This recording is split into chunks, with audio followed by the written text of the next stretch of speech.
Hi, I'm Paige Fluker, and this is my week 3 business model homework assignment. And for this assignment, I'm going to go over our case study about the traditional circus versus Cirque du Soleil. So, this is business models in action. All right, so Cirque du Soleil versus the a traditional, excuse me, circus. When thinking about the business model, okay, wow, look at the bullets that I have. um, Aside from the two providing entertainment that seems very similar, like acrobatic, athletic type entertainment, their business models are very, very different. Cirque du Soleil's model is vastly different than the traditional circus. With Cirque du Soleil, they uh, put themselves out there or market themselves to be an enthralling, engaging, climactic experience for adults.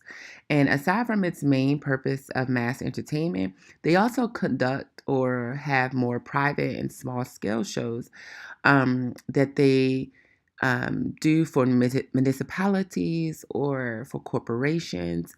What I really like about Cirque du Soleil, and I have on here several different reasons on how their model differs. But one of the main ways that the model differs to me, and during this research that I found, was the access to entertainment.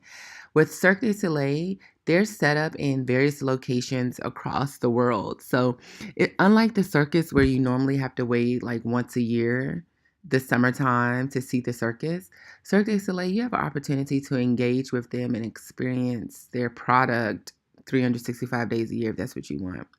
So, just in briefly going over through the bullets, how does it differ in the model? Okay, so they both. Oh yeah, how does it differ or how is it similar? Okay, so they both deal with that mass entertainment or bringing a large scale entertainment to the audience. But how I feel Cirque differs is with the new customer market is completely different than traditional circus. It's innovative, which has allowed it to diversify its portfolio. It's not just in the entertainment industry, it has been able to move across multiple industries and impact those industries with their type of entertainment that they are well known for. They also, which leads to the multiple streams of income, unlike the traditional circus, which goes back to the customer market. So I said that earlier, it's a new customer market. And then what I already discussed is just the access to entertainment.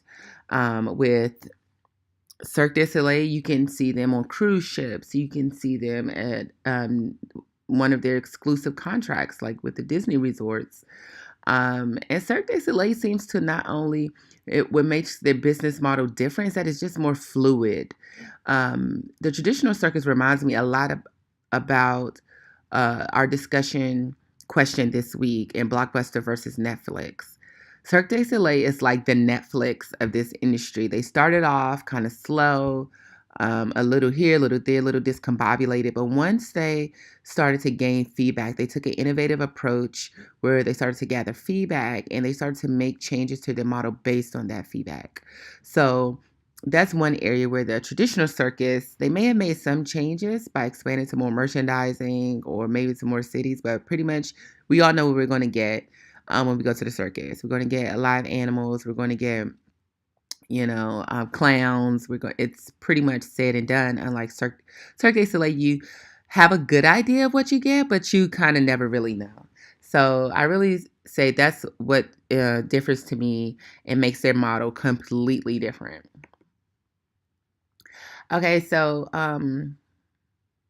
also, oh, let me go back to this other slide to talk about the variations in the models, or in the two products. The biggest variations see between the two Cirque and the traditional circus are the multiple streams of income for Cirque du Soleil versus the traditional circus having their sole revenue and mass entertainment market to children. The differences impact the overall model and approach because Cirque generates more income, and like I said previously, it makes its business more fluid. and it's become fluid enough that it fits into different markets while keeping its identity or foundation the same. So the traditional circus has yet to really or truly expand and create a foothold outside of the big top. All right, so moving on to the next slide, unique value proposition. Uh, as as far as Cirque du Soleil, for me, again, it's the access to entertainment. Being able to go to see Cirque, you know, you can see it in Vegas. Like I said, you can see it on cruise ships. You can see it on Disney. You can have it at your own corporate event. How cool is that? That you can get Cirque du Soleil and acrobats to come to events or community events and the venues that they're at. When you go to the circus, you pretty much know you're going to be under the big top. You're kind of going to be in an area where it's going to be a parking lot. Some tents have to go, kind of that carnival feel. Cirque du Soleil is a completely different feeling and environment. It's a different dress, it's a different atmosphere. So that is definitely a UVP for Cirque du Soleil. It's the access to the entertainment. It's the new market where it's adult entertainment. It's fun. It's kind of like tapping into your childhood fun, but in a more adult way because it's sensual and sexual and it's different and you don't know what to expect. Like I said, unlike with the traditional circus. Now, the traditional circus isn't all bad because at least you do know what to expect. And with the traditional circus, for me, I would say their UVP is they market to children. And you know it's going to be all about the kids. It's less about adults. You're going there for your children. It's live, interactive entertainment. Oftentimes it can be interactive, and it's dealing with live animals, which is a feat within itself to get them to perform. So that's kind of cool. And the circus is well known to have talented entertainers and performers. So that is what I would say the difference in the UVPs between the two. As regarding customer segments, traditional circus focuses more on children or parents or adults with children, versus Cirque du Soleil can be adults with kids, without kids, couples, girlfriend night, businesses, corporate. I mean, it really created a new avenue to spark that inner child, you know, child within an adult, but in an adult fashion where you still are able to feel wowed and awed by the acrobats just as you were when you were a kid. So that's what's cool about that. The channels and revenue streams. The traditional circus revenue stream comes from the performance as well as the merchandising at the show, while Cirque du Soleil has expanded and created multiple areas to generate revenue. So they're able to generate revenue by their performance at their shows.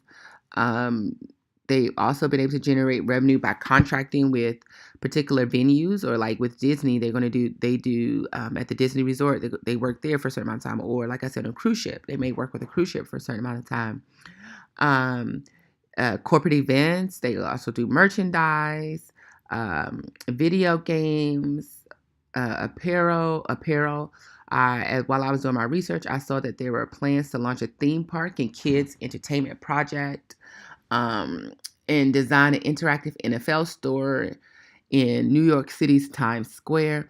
So Cirque kind of reaches out and seeks to generate its revenue in many different places. It's unlike the traditional circus, which is very similar to how Blockbuster, they stay what they know, it's done them well, and they keep it that way. They didn't decide to innovate much on what they knew. It was pretty much, this is tried and true, it's worked well for us, let's keep this business model, this method going.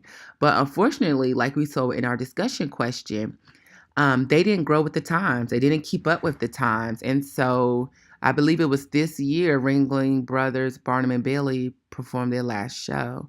And so it was the closing of the Big Top because they failed to innovate, where Cirque was able to take on this new market, reduce costs by not having to use animals and having that expense. And while they have extravagant shows, and I'm sure it costs lots and lots of money, they still were able to touch on the hearts and minds as the trends were changing and people not wanting to see animals held captive like that. So I really think that was definitely a big a big reason why Cirque is able to generate more channels and revenue streams of income than the traditional circus. So, who excels in this area? Of course, Cirque du Soleil excels in this area.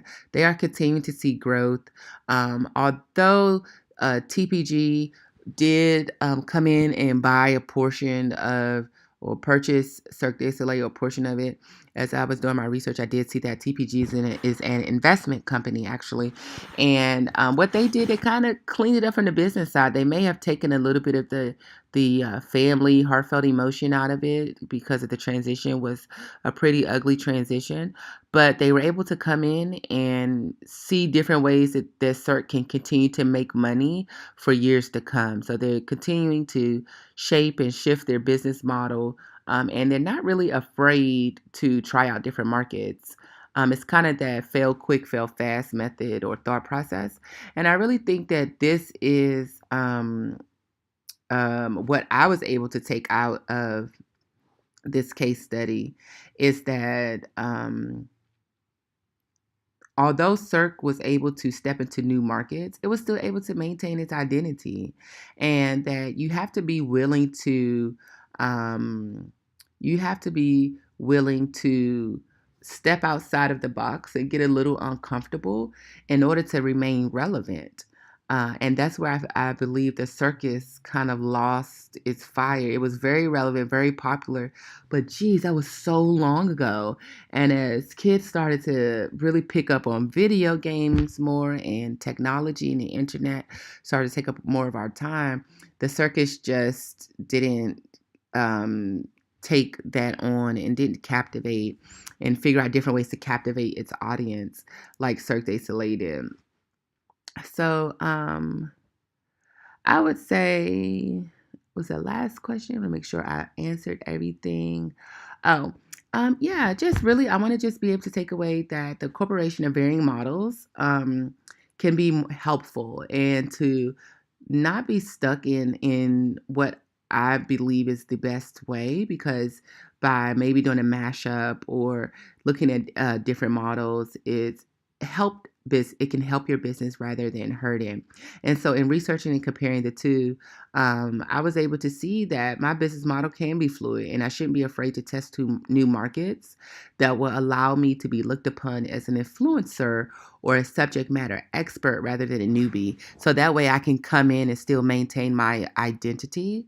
Um, but I'm able to touch more people in a different way and to continue to see growth and innovation within the business.